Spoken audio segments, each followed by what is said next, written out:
Hola, buen día. El día de hoy vamos a revisar el tema de la célula, uno de los temas más preguntados en el examen de Comipems o ingreso a nivel medio superior. Primero debemos de conocer cómo se descubrió la célula y quién la descubrió.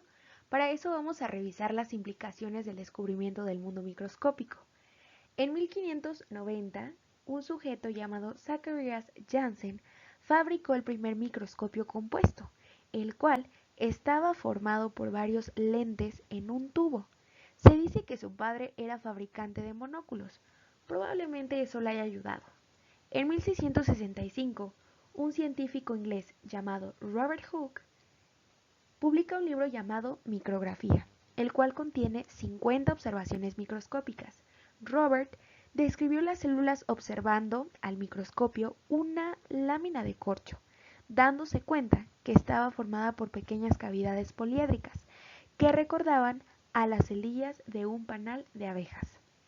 En 1676, Anton van Leeuwenhoek perfeccionó el microscopio, donde observó organismos celulares como protozoos, bacterias, espermatozoides y glóbulos rojos. Para 1839, Matthias Schleiden y Theodor Schwann postulan la teoría celular, que son 4 reglas súper importantes en la biología. La primera es que todos los seres vivos estamos compuestos por células. La segunda es que todos los seres vivos se originan a través de células. La tercera es que la célula es la unidad fisiológica de la vida. Esto quiere decir que la célula lleva a cabo todas las funciones necesarias para que puedas vivir. Y la cuarta es que las células contienen el material hereditario, es decir, tu ADN. Bien, ahora pasemos a definir qué es la célula. La célula es la unidad anatómica, funcional y de herencia de todos los seres vivos. Se dice que es anatómica porque forma parte estructural de cada uno de tus órganos. Se dice que es funcional porque lleva a cabo todos los procesos necesarios para que puedas vivir. Y de herencia de todos los seres vivos porque todos provenimos de una célula antecesora. Por lo tanto, la citología es la rama de la biología que se va a ocupar del estudio de las células, de su composición física y química, así como de su estructura y de sus funciones. Bien, respecto a la clasificación de las células, podemos dividirlas en dos tipos, las células eucariotas y las células procariotas. ¿Por qué se hace esta división? Bien, porque hay una diferencia estructural muy importante, la presencia del núcleo. Es decir, la palabra eucariotas, el prefijo eu significa verdadero y carios significa núcleo. Entonces, la célula eucariota tiene un núcleo bien definido, mientras que la célula procariota, el prefijo pro significa antes del núcleo. Por lo tanto, esta célula no tiene un núcleo totalmente definido. Vamos a revisar un poco más a fondo las diferencias estructurales de cada célula. Como revisamos en la diapositiva pasada, la célula procarionta no tiene núcleo, mientras que la célula eucarionta sí lo tiene. Recuerda que esta es la diferencia más importante. Respecto al tamaño, si sabemos que la célula procarionta no tiene núcleo, por lógica esta célula es más pequeña, es decir, mide menos de 10 micrómetros. A su vez, la célula eucariota contiene el núcleo y mide más de 10 micrómetros. Respecto a su metabolismo, la célula procariota lleva a cabo sus funciones en dos tipos de ambientes diferentes, es decir, aerobio, cuando necesita oxígeno para llevar a cabo sus funciones, y anaerobio, sin oxígeno, mientras que la célula eucariota solo puede llevar a cabo sus funciones en presencia de oxígeno. La célula procariota no tiene citoesqueleto, por lo tanto es una célula poco rígida, mientras que la célula eucariota tiene citoesqueleto, lo cual la hace rígida y con una mejor estructura, más resistente. La célula procariota casi siempre es unicelular, esto quiere decir que son organismos que están formados por una sola célula, como las bacterias, por ejemplo. En la célula eucariota pueden existir organismos unicelulares y pluricelulares. Esto quiere decir que son organismos formados por muchísimas células. como las células de tu cuerpo. Respecto a la reproducción, las células procariotas son del tipo de reproducción asexual, es decir, no necesitan a otra célula para poder reproducirse, ellas solas pueden hacerlo, mientras que las células eucariotas pueden reproducirse asexualmente, es decir, solas, pero también sexualmente, es decir, requieren de otra célula para poder multiplicarse. Bien, entonces hasta aquí hemos entendido que las células pueden dividirse en células eucariotas y procariotas dependiendo de si tienen núcleo o no.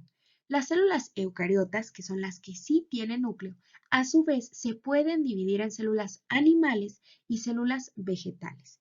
¿Y por qué se hace esta división? Bien, es por una diferencia estructural muy importante. Las células animales tienen mitocondrias, mientras que las células vegetales tienen mitocondrias y además un organelo exclusivo, los cloroplastos, los cuales son los encargados de llevar a cabo el proceso de fotosíntesis. Es muy importante que recuerdes que los cloroplastos son organelos exclusivos de las células vegetales, mientras que en las células procariotas el ejemplo más usado son las bacterias.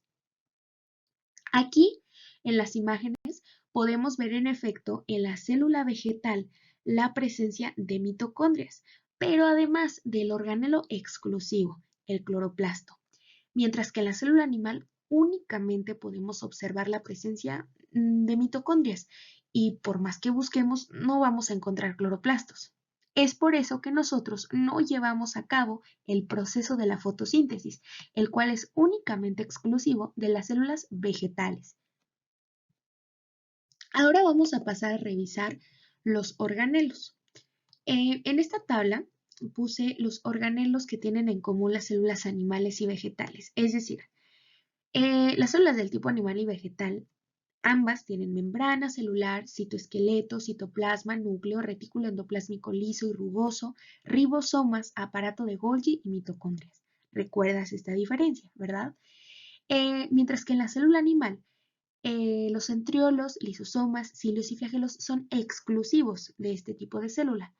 En la célula vegetal, la pared celular, cloroplasto y vacuolas son organelos exclusivos de la célula vegetal. Lo más importante que tienes que recordar, repito, es que el cloroplasto es un organelo exclusivo de la célula vegetal. Vamos a iniciar entonces describiendo el primer organelo que tienen en común, células vegetales y animales, la membrana celular o plasmática. Esta membrana es una bicapa lipídica que está presente en todas las células. Es como una barrera. Rodea, delimita y separa el medio interno del externo. Va a regular la entrada y salida de sustancias de la célula y ayuda a mantener en la célula un ambiente homogéneo, adecuado y constante. El siguiente organelo es el citoesqueleto. El citoesqueleto es una estructura formada o una red organizada de microfibras, microtúbulos y microfilamentos que están interconectados entre sí, como lo podemos ver en la imagen. Este esqueleto va a dar estabilidad y forma a la célula. Es el armazón o el esqueleto de la célula. Apoya también en el movimiento celular, es decir, en la locomoción, y organiza los diferentes organelos que están dentro de la célula. Bien, el siguiente organelo es el citoplasma, el cual es una sustancia viscosa, semilíquida, que se localiza entre la membrana celular y el núcleo. Es todo este líquido verdoso que se ve en la imagen. Bien, está constituido en su 75% por agua, además de sales minerales, algunas biomoléculas energéticas como carbohidratos, lípidos y algunas proteínas. En este citoplasma están inmersos todos los organelos, como aquí lo podemos ver. Bien, el siguiente organelo es el núcleo, el cual es una estructura oval localizada cerca del centro de la mayoría de las células. Aquí lo podemos ver de color azul. Se considera que es el centro de control o mando de la célula, es decir, aquí se mandan las instrucciones necesarias para que la célula pueda llevar a cabo sus procesos adecuadamente. Contiene información genética, es decir, el ADN, y, como ya les mencioné, dirige funciones celulares muy importantes, por ejemplo, la división celular.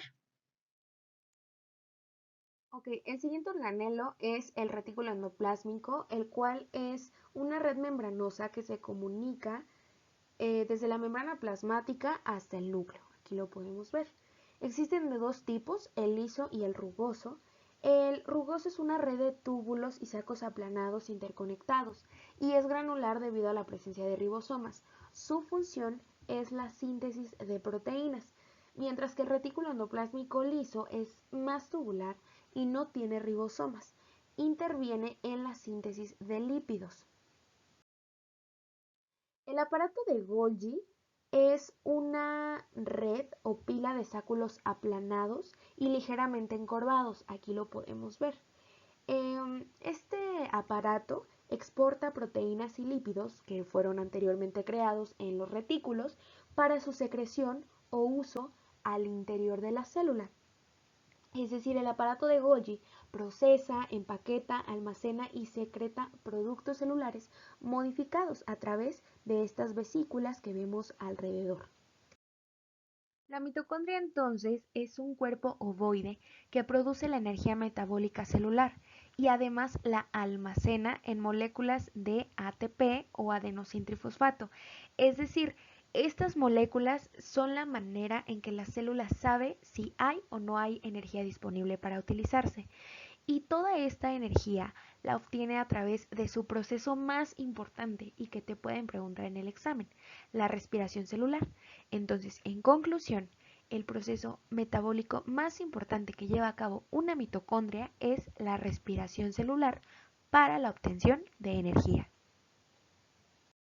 Bien, entonces hasta aquí hemos revisado los organelos que son propios de las células animales y vegetales y los siguientes cuatro son exclusivos de las células animales. Por ejemplo, los centriolos, que son filamentos formados por microtúbulos que aparecen únicamente cuando la célula va a reproducirse, es decir, ayudan a separar la célula en dos.